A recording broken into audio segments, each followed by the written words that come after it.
Saya Agustinus. Mari kita kenal Alkitab, karena Alkitab pembimbing hidup. Dalam Alkitab, banyak tokoh yang mempunyai kelebihan dan kekurangannya masing-masing. Karakter-karakter mereka memperkaya Alkitab. Kita bisa belajar banyak dari karakter tokoh-tokoh Alkitab ini. Pada kesempatan kali ini kita membahas tentang Ayub, yang adalah orang benar, namun dia sangat menderita, bangkrut, dan sakit parah. Hal ini terjadi bukan karena kesalahannya, tetapi karena ulah iblis yang diizinkan Tuhan. Ingat bahwa Tuhan mengizinkan bukan karena Tuhan jahat atau kejam, tetapi Tuhan punya rencana yang baik. Dan pada akhirnya keadaan Ayub dipulihkan 2 kali lebih baik dari kondisi yang semula. Kita mengetahui bahwa Ayub tinggal di tanah Uz. Ia setia menyembah Allah, berbudi baik, dan tidak berbuat kejahatan sedikit pun. Ia mempunyai 7 anak laki-laki dan 3 anak perempuan.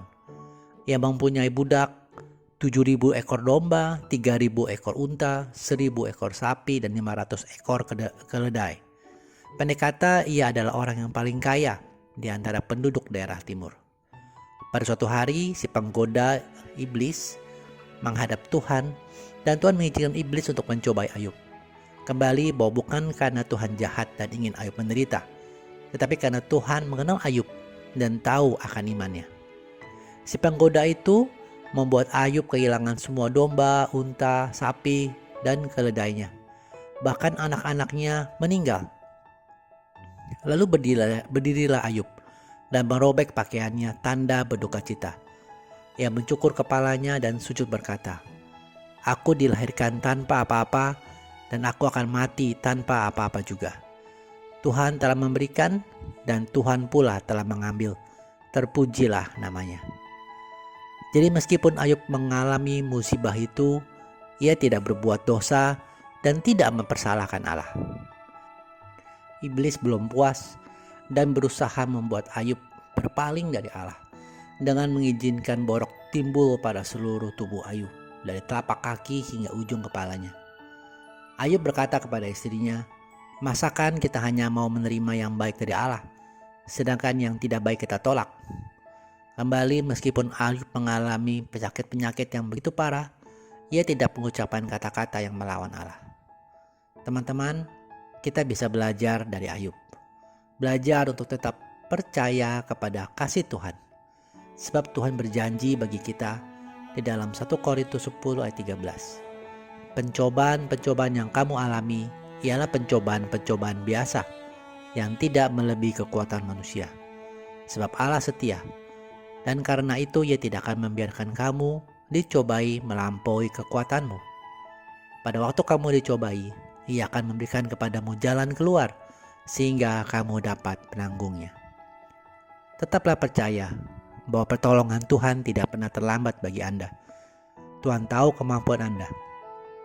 Dan tetaplah senantiasa di dalam rencana Tuhan.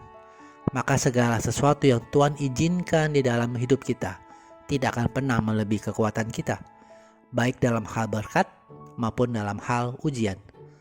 Sebab dapat kita tahu banyak kisah sedih orang yang tiba-tiba mendapat berkat di luar kemampuannya, seperti mendapat lotre malah menghancurkan kehidupannya. Sekali lagi betapa pentingnya untuk terus hidup dalam relasi dan rencana Tuhan. Begitu juga dalam hal ujian. Tuhan tahu kemampuan dan kesanggupan kita. Meskipun kita tidak bisa melihatnya sekarang, Tuhan sudah menyiapkan jalan keluar. Asal kita mau taat, mendengarkan, dibimbing oleh Roh Kudus. Ayub diberkati Tuhan kembali dengan berlimpah dalam sisa hidupnya. Dari masa sebelumnya, saat dia mengalami musibah, Ayub dipulihkan 2 kali lipat. Ia kembali mendapatkan 7 anak laki-laki dan 3 orang perempuan. Sesudah itu Ayub masih hidup 140 tahun lamanya, sehingga ia sempat melihat cucu-cucunya serta anak-anak mereka. Dan Ayub meninggal pada usia yang lanjut sekali. Pada kisah Ayub ini kita membaca tentang orang yang benar, orang yang baik, tapi hidupnya sungguh menderita. Mungkin hal ini juga Anda alami. Jika kita menderita karena kesalahan kita, hal itu wajar. Tetapi jika kita menderita atau mengalami kesulitan yang bukan karena kesalahan kita, beginilah janji Allah bagi Anda. Dalam Roma 8 ayat 28, kita tahu sekarang bahwa Allah turut bekerja dalam segala sesuatu untuk mendatangkan kebaikan bagi mereka yang mengasihi Dia, yaitu bagi mereka yang terpanggil sesuai dengan rencana Allah. Tetaplah percaya bahwa Allah selalu mempunyai rencana yang indah bagi Anda. Terima kasih sudah menyaksikan. Mohon like dan subscribe untuk membantu channel ini bertumbuh dan firman Tuhan semakin diwartakan. Sampai bertemu pada video Kenal Alkitab Rabu depan. Kasih karunia Tuhan Yesus Kristus menyertai Anda sekalian. Amin.